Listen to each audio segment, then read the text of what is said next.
சார்பாக இந்த ஆர்ப்பாட்டத்திற்கு முழுமையான ஆதரவை தந்திருக்கிறோம். பாரதிய மஸ்தூர் சங்கத்தின் சார்பாக 108 தொழிலாளர்கள் பிரச்சனைகளுக்கு முத்தாய்ப்பாக இஎஸ்ஐ, பிஎஃப் போன்ற விஷயங்களில் நாம் முன்னெடுத்த விஷயங்களுக்கு நிர்வாகம் பதிலடி தருவதாக இந்த இபிஎஃப்ஓ மாற்றம் போன்ற விஷயங்களை கையாண்டுள்ளது. குறிப்பாக பாரதிய மஸ்தூர் சங்கத்தின் நடவடிக்கைக்காக அண்ணன் சொன்னதைப் போல பிஎஃப்பில் அவர்கள் 50 கோடிக்கு மேல் கட்ட வேண்டிய பணத்தை கட்ட வைத்ததற்காக தொழிலாளர்களை வஞ்சிக்கும் நடவடிக்கையே இது. குறிப்பாக அண்ணன் குறிப்பிட்டதைப் போல அந்த செல்வகுமார் என்ற அதிகாரி அவர்கள் மிகவும் எகத்தாளத்துடன் நக்கலுடன் தொழிலாளர்களை எதிர்கொள்கிறார். அவரிடம் பேச்சுவார்த்தை நடத்திய பொழுது நாங்கள் மிகவும் பணிவாக அவரிடம் எவ்வளவோ எடுத்து கூறியும் இது லாப நோக்கில் இயங்கக்கூடிய நிறுவனம் அல்ல என்பதை சுட்டிக்காட்டுகிறார். லாப நோக்கத்தில் நடத்தக்கூடிய நிறுவனம் அல்ல என்றால் உனக்கு தமிழகத்தில் என்ன வேலை? நீ உனது நிறுவனம் எங்கிருக்கிறதோ ஆந்திராவில் நீ போய் நடத்த வேண்டியது தானே. குறிப்பாக இப்ப இருக்கக்கூடிய இந்த மாநில அரசாங்கத்திற்கு வெளி மாநிலங்களிலிருந்து நிறுவனங்களை கொண்டு வருவதில் தான் ஆர்வம் அதிகமாக இருக்கிறது. குறிப்பாக தெலுங்கு தேசத்திலிருந்து நிறைய நிறுவனங்கள் இங்கு வருவதற்கு என்ன காரணம்? நாம் வேணாம் ஓங்கோலில் வேணால் நமது தலைநகரமாக மாற்றி விடுவோமா? இது போன்ற அடிப்படையான கேள்விகளுக்கு இன்று மக்களிடம் அவர்கள் பதில் சொல்லக்கூடிய சூழ்நிலை எழுந்துள்ளது.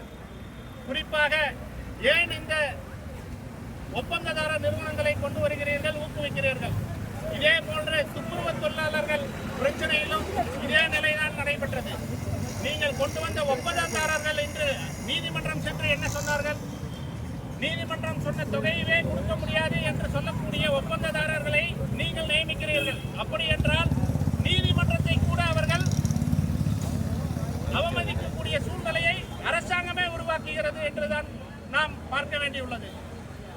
அதே நிலைதான் இன்று 108 தொழிலாளர்கள் வாழ்விலும் நடந்து கொண்டிருக்கிறது. இங்கு இருக்கக்கூடிய தொழிலாளர்கள் 12 மணி நேரத்திற்கு மேலாக வேலை செய்தாலும் அவர்கள் 23,000த்திற்கு மேலாக சம்பளம் வீட்டிற்கு எடுத்துச் செல்ல முடியாது. நீங்கள் நினைத்து பாருங்கள், எந்த ஒரு தொழிலாளியாவது 2 குழந்தைகளை படிக்க வைத்து தனது கணவன் மனைவியோடு சேர்ந்து ஒரு நகரத்தில் 23,000 சம்பளத்திற்கு வாழ முடியுமா? ஒரு குழந்தை மேல் படிப்பு படிக்கும் சமயத்தில் அவர்களுக்கான செலவுகள் என்ன இருக்கும்? அவர்களுடைய வாழ்வாதாரம் எங்கே முன்னேறுகிறது? தீபாவளி போனஸ் சமயத்தில் அவர்களுக்கு மிக கடுமையான முறையில் போராடியும் வழங்கப்பட்டு வந்த போனஸ் தொகை இந்த ஆண்டு ஒரு 6-7 மாதத்திற்கு முன்பாக ஒரு உத்தரவு என்ற பெயரில் அரசாங்கம் சில சித்த வேலைகளை செய்து அதையும் குறைத்து ஒரு உத்தரவாக வெளியிட்டிருக்கிறது.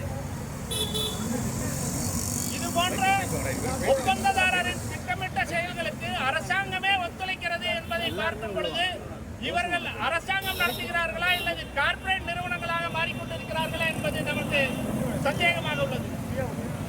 நமது தமிழக அரசாங்கம் இப்பொழுது யார் இயங்கிக் கொண்டிருக்கிறார்கள், எவ்வாறு இயங்குகிறது? இந்த பிரச்சனைகள் உண்மையாக அவர்களுக்கு தெரியுமா?